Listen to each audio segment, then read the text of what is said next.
안녕하십니까, 유석변 변호사입니다. 이제 오늘은 2024년 1월 2일 새해가 밝았습니다.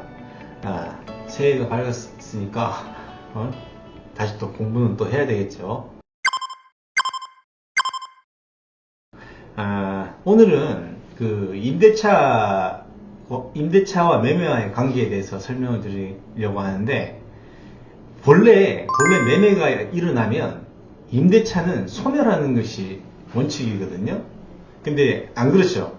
실제 현실에서는 매매가 일어나더라도 주택 임대차 보호법 적용을 받거나 상가 임대차 보호법의 적용을 받는 경우에는 매매가 일어나더라도 임대차가 존속하고 신소유자에게, 매수인에게 임대차를 주장할 수가 있습니다. 왜 그러냐면은 그 조문이 그렇게 적혀 있고, 그 다음에 대항력이라고 하는 거 있죠. 전입신고하고 사업자 등록 내고 그러면 대항력권이 되는 거잖아요. 그리고 확정인자까지 받으면 보증금에 대해서 우선 변제권까지 인정되는 것으로 법에 그렇게 정해놨기 때문에 임대차가 그 건물이 아파트나 상가가 매각이 되더라도 임대차가 존속할 수 있는 겁니다. 본래는 임대차는 임대인에게만 주장할 수 있는 것이고, 임대인 외의 제3자들한테는 주장할 수 없는 것이거든요. 소유권이라든지 이런 거는 등기가 되니까 제3자들한테 내가 소유자요 할 수 있는 겁니다. 그래서 그거를 물권, 임대차나 매매나 이런 건 채권, 이렇게 얘기를 하거든요. 근데 지금 그걸 말씀드리는 게 아니라, 이제 보통 이제 임대차가 되어 있는 경우, 저도 뭐 전세, 채권적 전세, 등기 안 된 이런 것들, 그런 어떤 주택이나 아니면은 상가를 이제 상가에 임대차가 있는 경우에, 이제 현재 임대인이 이 상가나 주택을 매각을 할 수가 있잖아요. 매각을 하면은 원래 뭐 계약금 받고 중도금 받고 잔금 받고, 잔금 받으면서 매도인은 이거 상가나 주택을 인도해주고, 동시에 등기 관련된 서류를 넘겨주거나 등기 절차에 협조를 해야 되잖아요. 그래서 잔금 지급 의무하고 주택이나 상가에 넘겨주는 거, 인도하고 등기 절차에 협력하는 그 의무가 동시 이행 관계예요. 뭐 이런 것들 다 아시잖아요, 상식으로. 그죠? 근데 이제 보통은 이제 문제는 임대차나 이런 것들이 문제가 되는 게 뭐냐면은 변심에 있습니다. 변심에. 임차인의 변심에. 또는 뭐 다른 계약 관계에도 일방 당사자의 변심에 있거든요.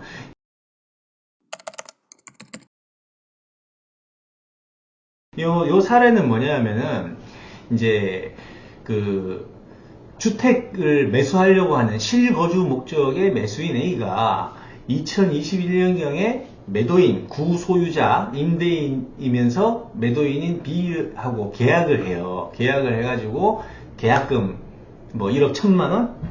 11억에 사기로 해가지고 1억 1천만원 주고, 그 다음에 중도금은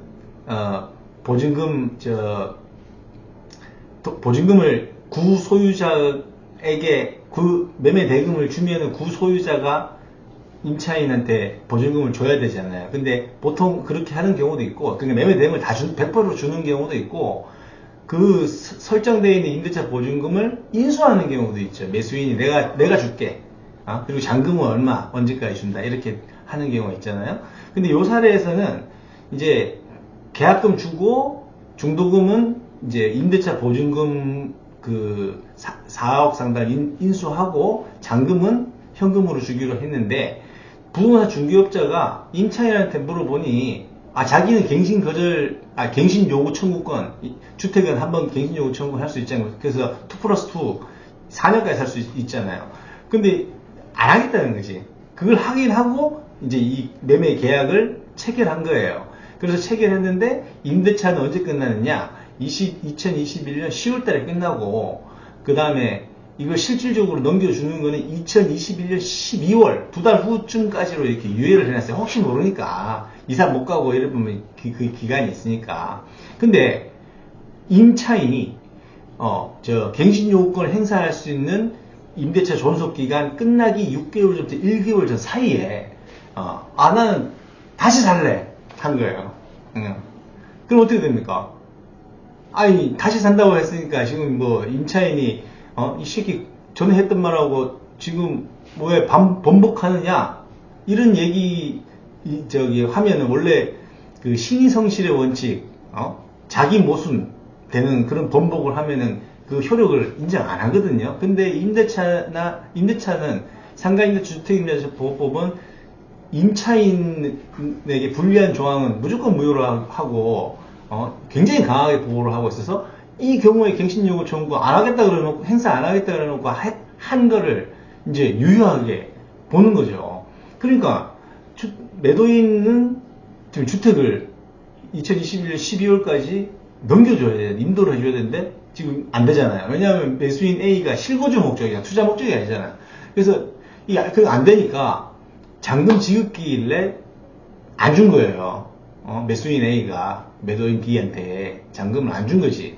그러니까 아니 내가 지금 등기에 필요한 서류하고 이런 건 다 지금 준비했는데 그리고 2021년 12월까지 나가기로 하지 않았냐, 특이하게 내가 넘겨주기로 아파트 넘겨준다 하지 않았느냐. 근데 왜 너는 잔금을 준비하지 않느냐 이거죠. 이래가지고 매매 계약을 해제를 합니다. 그랬더니 A가 웃기는 소리 하지 마라. 지금 내가 잔금 안 주는 이유가 지금 임차인이 갱신 요구 청구권 행사 안 한다고 했는데 행사했지 않느냐. 그럼 내가 어떻게 들어가 사냐. 이렇게 된 거죠. 그래가지고 부동산 인도 청구하고 소유권 이전 등기 청구 절차 이행하라 이 소송을 한 거예요. 그랬더니 이제 매도인 현 임대인이죠. 아니 네가 잔금 안 준 것 때문에 나는 등기 준비 다 했는데 네가 이 의무를 불이행했으니까 이 계약은 매매 해제의 의사표시로 무효가 됐다 이거예요. 그래서 어떻게 판단했냐면은 1심은 잔금 지급과 동시에 인도하라, 소유권 등기 절차도 이행하라, 협조하라 이렇게 났고 2심은 잔금하고 소유권 이전 등기하고 그건 동시행 관계에 맞고 그리고 인도하는 거는 2달 후, 임대차 끝나고 2달 후에 하기로 하지 않았느냐. 근데 그게 이행이 됐다고 본 거예요. 2심은. 예, 유예된 것으로. 유예된 그 기간에 인도하는 것으로 약정했으니까 이제, 약정을 하면 되는 건데, 니는 그러면 그때까지 잔금을 준비는 했어야지. 이렇게 된 거죠. 그래서 A 청구를 기각합니다.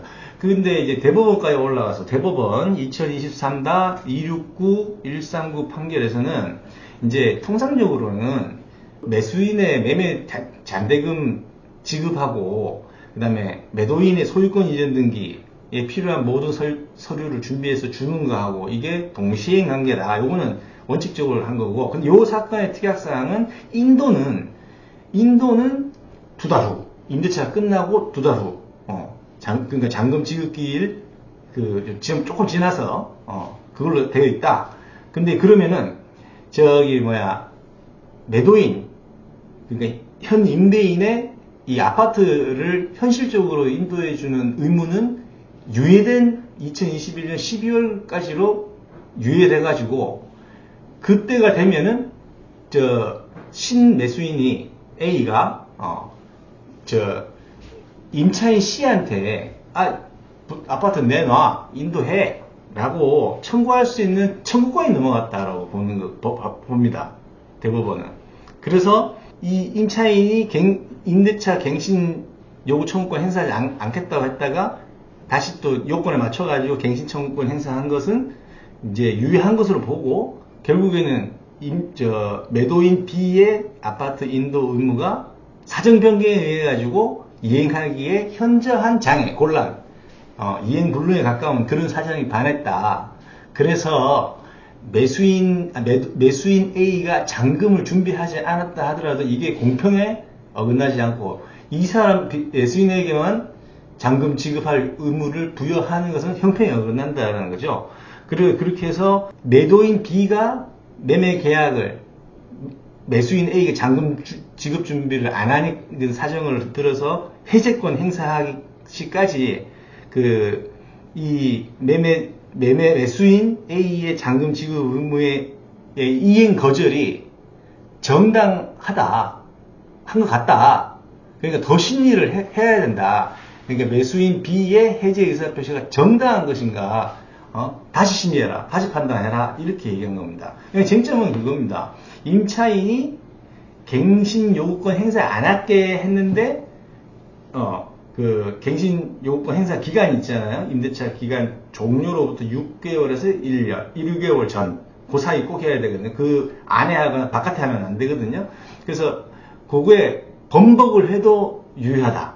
이거 하고, 그 다음에 매수인의 잔금 지급 의무하고 매도인의 임대차 목적물 인도 의무와 소유권 이전 등기 절차에 필요한 재반 서류를 준비해가지고 교부해주는, 지급해주는 이 의무는 동시행 관계인데, 이 의무를 특약으로 좀 변경할 수 있다. 근데 이제 그 변경됐는데 임차인이 다시 갱신요구 청구권 행사해가지고 매도인이 이행해야 될 의무 중 일부가 이행 불능이 됐다. 그렇다 그러면은 매수인 A가 잔금 준비를 하지 않고 있다 하더라도 매도인 B가 그 이유를 들어가지고 매매 계약을 해지하는 것은 정당하지 않다. 이런 취지라는 겁니다. 자, 그래서 지금 여러분들은 이게 뭐 변호사들도 마찬가지인데 임대차와 관련해가지고는 참 이게 해결하기 곤란한 케이스들이 실제 현실에서는 아주 빈번하게 발생하거든요. 임대인이 신규 임차인 받아들여가지고 그 임차 보증금 받아서 너 줄 생각이었는데 지금 안 구해지네, 집이 잘 안 나가네, 상가 안 나가네, 이런 얘기를 하거든요. 그리고 또 이사 날짜도 맞춰야 되고, 나도 그 돈 받아가지고 다시 가는 주택이나 상가에 새로운 임대인에게 저걸 주거나, 이제 돈 좀 모아가지고 임차 보증금 받아서 합쳐갖고, 내 집을 사거나 내 상가를 살려고 하는데, 그런 이유를 든다든지, 그 임대차가 시험 같은데, 사실 여러 가지 법률 관계가 얽히다 보면, 이거 상당히 까다롭습니다. 이거 보세요. 보면은 이거, 판사들도 이거 지금 이거 헷갈려가지고 1심, 2심 다 잘못됐다, 2심 잘못됐다, 대법원에서 돌려보내지 않습니까? 그러니까, 임대차는 그렇게 쉬운 법률 관계는 아닙니다. 왜냐하면, 원래 매매가 일어나면 깨끗하게 넘겨줘야 되거든요. 매매가 일어나면 그 물건에 대해서 어떤 권리나 이런 것, 이미 예전에 있었던 그런 것들은 싹 다 없어지고 깨끗하게 넘어가야 된다. 모든 것이. 매매라고 하는 게. 근데 이제 주택임대차보호법, 상가임대차보호법으로 매매가 돼도 임대차나 이런 것들이, 사용대차나 이런 것들이, 이게 유지가 되는 것으로 조문을 만들어다 보니까 이게 결국에는 임대인과 임차인 두 사람만의 관계에서 법률 관계가 제3자들한테 다 주장할 수 있게 되는 거죠. 그렇기 때문에 이게 복잡한 문제들이 생기고, 임대차 보증금하고 근저당권하고 유치권하고의 관계에 가시가지 문제가 많이 생깁니다. 그러면 그 법률 관계들을 변호사들도 공부 안 하고 한참 이제 있으면 다 까먹습니다. 솔직히. 그래서 오늘은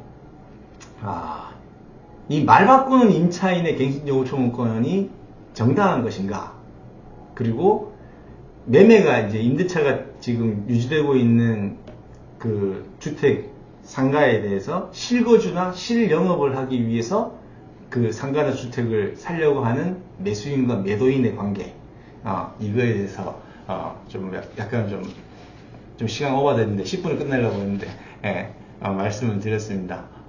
요거는 사실 좀 많이 발생할 수 있는 겁니다. 누군가의 변심 때문에 항상 계약관계 틀어지는 거거든요. 그래서 요거는 조금 이렇게 빨리빨리 스킵해서 들어두시면은 아마 생활에 도움이 되실 겁니다. 시청해주셔서 감사합니다.